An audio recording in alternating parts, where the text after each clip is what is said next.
Bom, então nós estamos começando hoje as gravações das aulas que eu prometi para quem comprasse o livro. Então eu prometi gravaria aulas de cada capítulo para facilitar a vida de quem está estudando. Então essas aulas vão estar como suporte, como ajuda exatamente o estudo da oclusão. Antes de começar mesmo a primeira aula, primeiro capítulo, eu quero contar uma história para vocês sobre a origem do livro, como que funcionou, baseado em quê. Então eu, recém-formado, eu estive em São Paulo num congresso e assistindo uma palestra de um protesista, ele disse que quem soubesse oclusão teria um diferencial com relação aos seus colegas. Aí eu perguntei para ele qual livro que ele me indicaria, e ele indicou o Ranfjord. Foi o primeiro livro do Ranfjord, um livro difícil, porque a didática não era muito boa. Eu trouxe esse livro, comecei a estudar e não dei continuidade. E aí, em janeiro de 1983, eu estava esperando minha mãe para levá-la para jantar, porque é aniversário dela, e eu vi o livro e comecei a ler esse livro. Eu li esse livro algumas vezes, passado um tempo eu entrei na universidade, aí comecei a fazer pesquisa, e aí eu estudei esse assunto durante 30 anos, todos os dias, sábado, domingo, feriado, viajando ou não. E aí eu comecei a dar aula na universidade e tive que pegar a matéria de anatomia dentária, porque até então ela não era na minha faculdade, era na parte do campus, que era a parte no início dos cursos. E aí eu tive que estudar muito anatomia dentária e tive uma curiosidade sobre fisiologia dos dentes. E aí eu fui estudar, você não encontra isso em livro, fui estudar como funciona, e aí a partir desse momento a oclusão ficou muito fácil. Ficou muito fácil não, mas clareou para mim. Como eu descobri isso, eu fui para o departamento de anatomia dissecar cadáveres para entender a fisiologia da musculatura da mastigação. E lá dissequei vários cadáveres.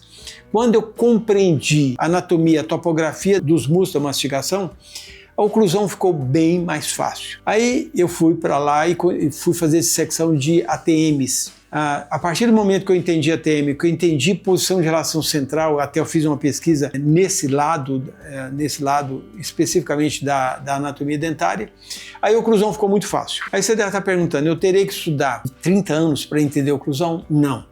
Eu aprendi nesse tempo como aprender a oclusão. E aí peguei todos os artigos possíveis, e aí um dia um professor de dentística foi atender uma dupla de alunos e a paciente estava com muita dor. Aí um aluno foi lá e me chamou e eu, conversando com a paciente, reposicionei a mandíbula dela, fiz algum procedimento e o professor ficou olhando. Ele não pôde atendê-la naquele dia por causa das dores dela. Ela voltou na semana seguinte e ele foi até primeiro nela antes que eu fosse lá. E ela estava muito bem. Tinha dor, mas não igual ela tinha tido há anos. E ele chegou para mim e falou, professor, você tem que escrever um livro sobre isso. Foi a partir daí que eu tive a ideia de escrever um livro.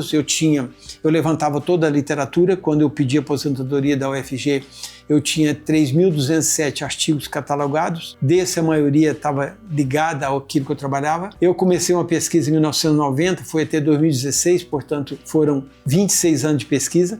Então, esse livro está com base nos artigos que foram publicados em português e inglês de 1961 para cá e os livros em português e inglês de 79 para cá. E, obviamente, baseado na pesquisa. Eu tinha uma pesquisa central que era sobre DTM e tive várias outras pesquisas, ramos dessa pesquisa. Então, quando eu decidi escrever esse livro, já tem muito tempo, eu peguei a ordem correta para aprender a oclusão em 6 meses. Se você estudar da maneira que eu vou sugerir, você em 6 meses você sabe a oclusão. Não precisa ser 30 anos, como eu acabei de falar que eu estudei durante 30 anos. Então, se você sabe a oclusão, você sabe diagnosticar e tratar DTMs. As pessoas estão cansadas de ouvir falando que DTM é emocional, é resultado de estresse. Eu te afirmo que não é. O estresse, ele desencadeia, ele exacerba, mas ele não é causa. Então, se você aprender a oclusão, e durante os capítulos vou mostrar para vocês, vou falar de algumas pesquisas e falar da importância de você entender muito bem aquele assunto. Se você estudar de verdade, não é ler o capítulo uma vez, mas estudar de verdade como eu vou orientar, você depois de 6 meses você entende a oclusão. E se você entende a oclusão, você vai saber diagnosticar a desordem, você vai saber tratar. Por quê? Porque a oclusão é a fisiopatologia do sistema estomatognático. Então, se você entende essa definição de fisiopatologia, você vai saber que, entendendo a oclusão, você vai entender a odontologia melhor do que a maioria das pessoas. Então, você vai entender como funciona o sistema mastigatório ou o sistema estomatognático. Então, se você entende como ele funciona e você percebe, você descobre como ele está, ou seja, está fora da fisiologia, ele não está exercendo a fisiologia como é esperada, você está diante de uma desordem. E aí você tratando, você devolvendo a mandíbula para a fisiologia correta, você trata as desordens em tempo mandibular. Então todos os capítulos que eu vou gravar aqui, eles foram feitos para que facilitasse o aprendizado da oclusão e ele foi feito dentro dos resultados conseguidos nessa pesquisa que durou 26 anos. Então, na sequência, depois dessa apresentação, eu vou falar de terminologia da oclusão e nesse capítulo especificamente eu explico cada passo dele.